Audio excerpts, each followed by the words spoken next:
Bienvenidos a Yaga, relatos de horror. Les comparto estos videos porque son los únicos que tengo disponibles. La bruja Amelia es la continuación de La Fogata. Espero que les guste.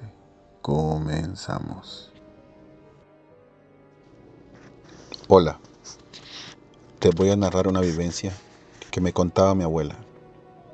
Y decía que si no nos portábamos bien, vendría Amelia la bruja a robarnos. Quiero mencionar que la vivencia es vieja, ya que en ese tiempo mi abuela era joven y ahora pues ya tiene 83 años de vida. Pero eso no le quita lo interesante. Mi abuela nació el 21 de septiembre de 1940 en el estado de Durango, México, de una familia muy pobre, que en esos tiempos los padres escogían al marido de sus hijas. Así que al cumplir mi abuela los 18 años, mis bisabuelos la dieron en casamiento a un joven que apenas se había llegado al pueblo hace más o menos un año, pero sus padres ya tenían muchos años de vivir ahí. Arreglaron todo lo de la boda, sin que ellos pudieran conocerse. Por fin llegó el día anhelado. Todos contentos, familiares y amigos, asistieron al casamiento. Después de casarse, acordaron que mi abuela y su esposo se irían a otro estado, donde habría más oportunidades de prosperar. Salieron para el sur de México, para ser exactos, Campeche. Ahí consiguieron unas tierras para empezar a comenzar una nueva vida. Poco a poco construyeron su casa. Mi abuela era una mujer de rancho, muy trabajadora, llena de vida, y mi abuelo resultó ser un hombre responsable y trabajador. Y así, poco a poco, se hicieron de sus cosas. Al vivir ahí casi 3 años, mi abuela se embarazó del que ahora es mi padre, el cual trajo alegría a su hogar. Cuando cumplió mi papá 5 años, al pueblo llegó una mujer mal encarada que ocupó el terreno de enfrente. La gente le ayudó a construir una casa y una cerca muy alta. Por la cara que tenía, sabían que no era nada amigable. El único compañero que tenía era un gato llamado Panchito. Al poco tiempo se dieron cuenta que esta mujer era una bruja, ya que sus ingresos eran de los trabajos que ella hacía a la gente del pueblo. Era tan buena que hasta de otros poblados y estados iban a buscarla, incluyendo gente de dinero. Los que no le pedían trabajos le tenían miedo. En las noches se escuchaba que hablaba en otro idioma y se escuchaba que esta mujer hablaba con alguien en su patio, pero todos sabían que no vivía con nadie más que con su gato. Después se escuchaba mucha más gente, pero como llorando y pidiendo o rogando. Se veía que a la mujer le traían animales vivos, como gallinas, chivos y hasta perros. Y de ahí jamás se volvió a saber nada de los pobres animales, ya que después ella salía al monte a buscar hierbas y llevaba un bulto en la espalda. Tardaba mucho tiempo y cuando volvía, el bulto se veía vacío. Al paso del tiempo, mucha más gente llegaba a su casa en busca de más trabajos. Muchos le temían. Una vez un chamaco, el cual hacía los mandados según ella, le había robado. El niño amaneció vivo. La mamá le pidió perdón a la señora, pero ésta le dijo, eso le pasa por robarme. La mamá del niño insistía que no le había robado ni un peso, hasta que el mismo dueño de la tienda le avisó que los productos habían subido de precio. Y fue cuando Amelia aceptó que se había equivocado. Fue a ver a la mamá del niño y le entregó un poco de cabello y le dijo cómo hacerle para librarlo de la maldición que el niño tenía encima. Esta mujer, al paso del tiempo, se veía mucho más joven. En una de sus salidas al monte, algún curioso del pueblo entró a su terreno y vio en la parte trasera de la casa en el piso un círculo para hacer invocaciones malignas, ya que a un costado tenía cabezas de chivos ya en estado de descomposición y había muchas prendas de personas en el altar, fotos, playeras de hombres y ropa interior de mujer. Y lo que más sorprendió al hombre es que el gato caminaba con 2 patas, pero mucho más grande y con rasgos humanos. Al verlo, este hombre empezó a caminar hacia la cerca y volver por donde había venido. Pero el gato le habló. ¿A dónde vas? ¿Ya viste lo que hace mi ama? Así acabarás tú muy pronto. El pobre hombre contó a sus amigos lo que había visto, y días después, este falleció de manera extraña, diciendo que el maligno venía por él. Un día antes de morir, salió en su bicicleta y no regresó a su casa. Según cuenta la abuela, lo encontraron cerca de un río tirado. Cuando lo levantaron, parecía una momia de años, sin una gota de sangre y con mueca de terror en la mirada, como si alguien lo hubiera chupado al pobre infeliz. La gente ya tenía mucho miedo. Muchos iban a la iglesia a pedir que jamás se toparan con ella. El sacerdote le pedía que se fuera del pueblo, y la bruja se negaba.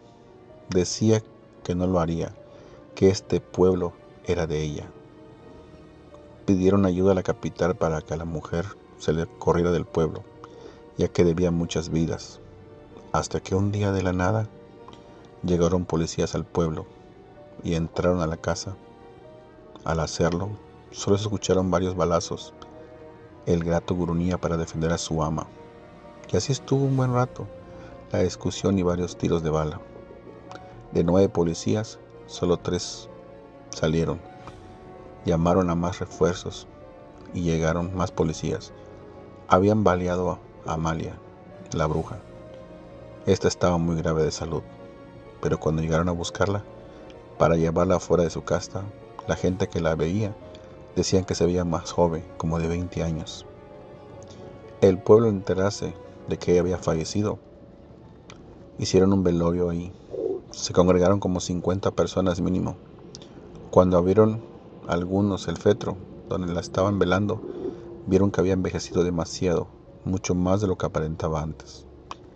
Después de las 12 de la noche, se empezaron a aullar los perros en la casa donde la estaban velando. La gente sintió frío y muchos sabían que era verano y que en esos estados no hay frío. Arriba de la casa se escuchaba que alguien caminaba y que pasaba de un lado a otro, ya que las láminas se doblaban al paso de lo que fuera aquello. Los hombres armados salieron a hacerle frente a lo que estaba en el techo, pero grande fue su sorpresa a ver un ser enorme con cuernos. Varios que lo vieron abrieron fuego, pero las balas no le hacían daño. Al contrario, este ser al recibir su impacto se reía de la gente. A ver que no le hacían daño, gritaron: "Es el diablo", y casi toda la gente que estaba ahí en el velorio salieron corriendo de la casa. Solo el sacerdote se quedó rezando y pidiendo por el alma de esta mujer. Pero el ser, cuando bajó del techo y entró a la casa diciendo: "Ya, sacerdote, no pidas más por esa mujer, ya que su alma me pertenece. Ella hizo un pacto conmigo y no hay nada que tu Dios pueda hacer. Y las almas que están en su casa también son mías".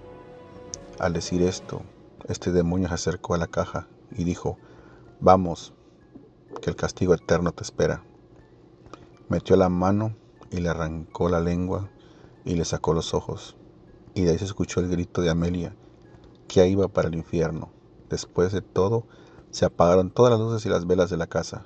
Cuando el sacerdote se percató de que no había ningún ruido, con temor prendió las velas y alumbró el féretro. Lo que vio lo sorprendió mucho más de lo que estaba. En la caja solo estaba la cabeza de Amelia, sin ojos y sin lengua, pero las partes del cuello para abajo solo era polvo. Después, en donde estaba la casa de Amelia, se prendió fuego, y de la nada y de ahí, al quemarse la casa, se oían los lamentos de las almas que se llevaba el maligno junto con Amelia. Hola, mi nombre es Rodolfo, pero en mi barrio me conocen como el Petacas. Les cuento mi historia. Que en 1994 yo tenía 13 años. Mi familia pasaba por un mal momento económico, el cual a mí y a mi hermano Reinaldo nos tocó trabajar para ayudar en la casa. Mi hermano Reinaldo vendía chicles y a veces boleaba zapatos en el mercado. Y como yo era el mayor, busqué trabajo en la central de autobuses de maletero. ayudando a los pasajeros a llegar con sus maletas al sitio de taxis que estaba a un costado. El poco dinero que me daban se lo daba a mi jefa para ayudar, porque el que ganaba mi mamá no nos alcanzaba para alimentar 4 personas. Mi mamá limpiaba casas de día y por las noches planchaba y lavaba ajeno. Mi papá era un albañil alcohólico y no aportaba nada a la casa. A veces ni llegaba a dormir hasta por 7 días seguidos, y cuando llegaba solamente era pelear con mi jefa. Así que no lo necesitábamos para nada. En ese tiempo yo era una persona muy solitaria y no tenía tiempo de tener amigos. Por el trabajo que tenía tan tarde, en la escuela me quedaba dormido y por eso mis compañeros me apodaron el insomnio. En la central de autobuses yo tenía competencia con un canijo que le decían el tiburón, porque tenía los dientes rotos y cuando peleaba mordía a la gente. Con él tuve muchos problemas para ganar maletas. Quiero comentarles que él vivía en las calles y con el paso del tiempo nos hicimos compas. Nos empezamos a turnar los pasajeros y así nos iba mejor a los dos. El tiburón se quedaba día y noche en la terminal, siempre con la misma ropa. Según él, de vez en cuando iba al mar para lavar su ropa y bañarse. Yo le echaba carrilla y le decía que parecía retrato, y él solo se defendía diciendo: estoy juntando dinero para irme al gabacho, por eso no gasto ni un peso, ni en ropa, ni en comida. A veces ni como días para juntar más dinero. Yo lo regañaba diciéndole: estás loco, vato, te vas a morir de hambre. Y así fuimos amigos casi un año. Y de la nada llegaron 2 nuevos miembros de la terminal, que eran competencia para nosotros. Uno se llamaba Juan y al otro se le conocía como el Pelón. Ese tenía cara de maleante, según contaban por Juan, que él había apuñalado a 3 chavos que según porque le habían quitado clientes en la otra terminal. Una vez a mí me asaltó cuando caminaba por un callejón que estaba a un costado de la terminal, porque era el único camino para salir de ahí y agarrar mi combi para irme a mi casa. Siempre llevaba consigo una navaja 007 que siempre traía oculta en sus bolsas. El tiburón y yo éramos amigos y muy unidos siempre. Sacábamos nuestro buen dinerito. Un día el tiburón desapareció una noche de febrero, antes de Reyes, y unas semanas después lo encontraron a unas cuadras de la terminal, en un lote baldío. Lo encontraron porque los opilotes ya merodeaban el cuerpo, y como no se le conocía a familiares, lo mandaron a la fosa común, como a muchas personas sin reclamar. El tiburón, según supe, lo habían apuñalado. Dentro de mí sospechaba que el Pelón tenía que ver, pero no tenía pruebas contundentes de él. Así que yo seguí trabajando normalmente, pero ya no era lo mismo para mí. El Pelón me intimidaba, diciéndome que no me acercara a los pasajeros, pero para mi buena suerte, los que viajaban y me conocían de tiempo, se me acercaban a pedirme ayuda. El Pelón, al ver esto, me echaba ojos de odio y se tocaba la bolsa, y a veces me mostraba su navaja en señal de amenaza.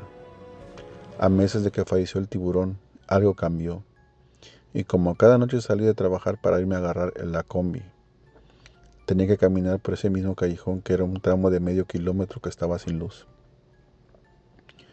Esa noche que iba a agarrar mi combi por el callejón, escuché que alguien iba murmurando a mis espaldas.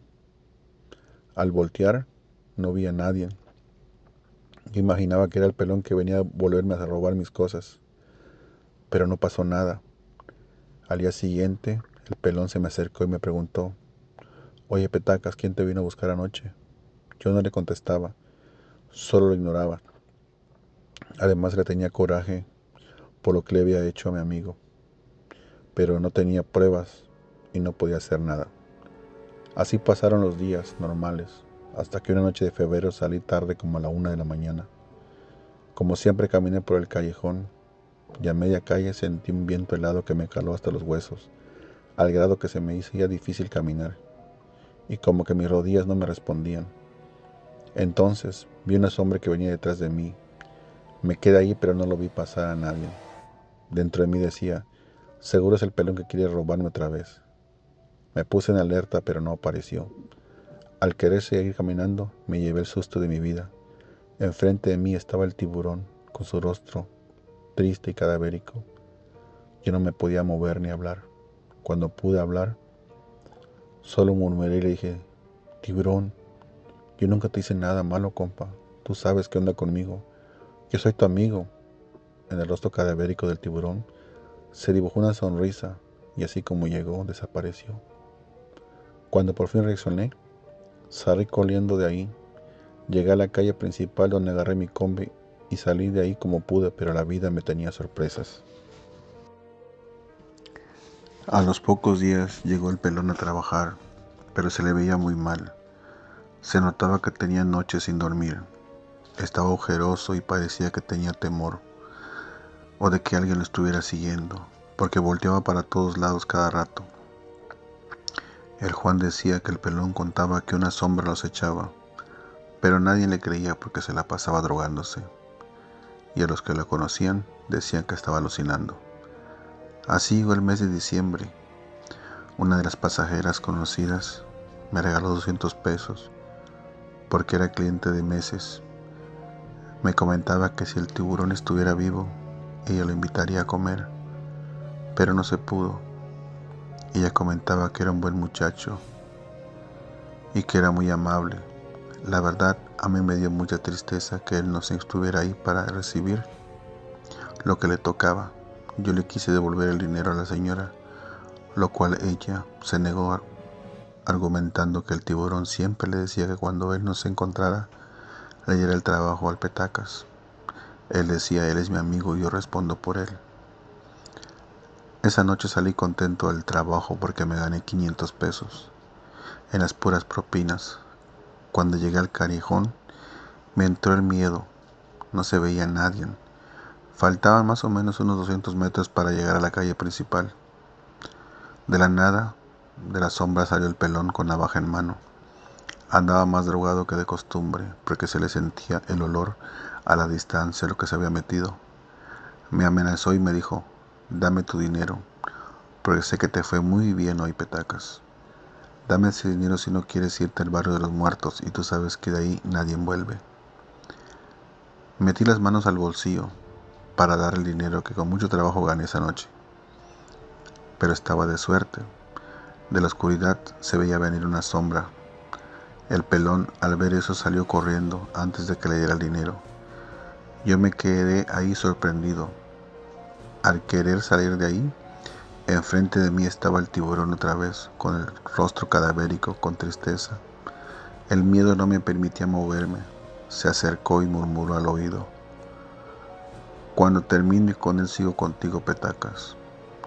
En un parpadeo desapareció. Salí corriendo con el corazón latiendo todo lo que da. Agarré la primera combi y salí de ahí como pude. Al llegar a mi casa agarré un bote de agua que estaba en el refrigerador y me lo aventé encima. Me lavé la cara con el agua helada. Cuando mi mamá me vio, me preguntó qué estaba pasando. Yo le platiqué todo lo que estaba sucediendo y me aconsejó, tú tienes que ayudar a ese muchacho. Él te escogió a ti para que lo ayudes y no te va a dejar en paz hasta que consiga lo que quiere. Cuando esto suceda, él se irá en paz. Dios y él te lo agradecerán. Por eso a los pocos días, con miedo, regresé al trabajo. Ahí estaba el pelón, el cual se me acercó y al oído me dijo, no sé a qué santo le reces o tienes mucha suerte, pero todo eso se te va a acabar. Cuando esto suceda, voy a estar ahí para joderte la vida más cabrón. Esa vez no me dio miedo. Dentro de mí sentí paz. Solo lo dejé ladrar como el perro que era. Terminé mi turno y como siempre me volví a meter al callejón. No había caminado ni 100 metros cuando vi al pelón sentado en la banqueta. Me sonrió y me dijo, Petacas, ya sabes a lo que vengo, así que flojito y cooperando, cabrón. Si no quieres que te haga lo mismo que le hice al tiburón. Con ese sí mismo estaba confesando que él mató a mi amigo. Me revisó las bolsas y cuando sacaba el dinero sentí ese aire frío y enfrente del pelón estaba el tiburón con una sonrisa sádica, como si disfrutara lo que estaba pasando. El pelón y yo estábamos petrificados de lo que estábamos viendo. El pelón creo que se hizo del baño porque me llegó un olor putrefacto y asqueroso. El tiburón se acercó al pelón y le dijo, eres mío, vengo por ti. Al acercarse más, le pasó la lengua en el oído como si saboreara algo.